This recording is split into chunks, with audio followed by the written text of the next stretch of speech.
మనం ఎన్నో రకరకాల దోశలు చూసింటాం, కానీ ఈ కందిపప్పు దోశ సూపర్ అండి.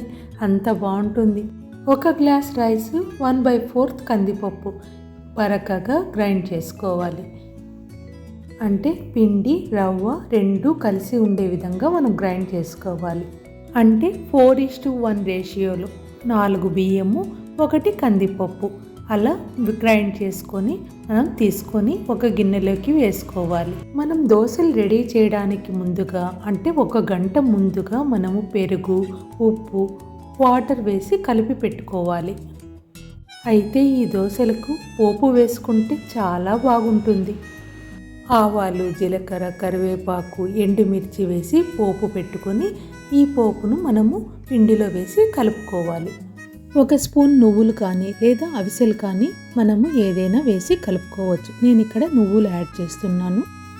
దోశ వేస్తున్న ప్రతిసారి మనము పిండిని కలుపుకుంటూ తీసుకోవాలి. దీనిని మామూలు దోశలాగా కాకుండా ఇలా వేసుకోవాలి. దోశపిండి గ్రైండ్ చేసేటప్పుడు రవ్వ ఎక్కువ లావు ఉన్నా కానీ మనకు దోశ విరిగిపోతూ ఉంటుంది.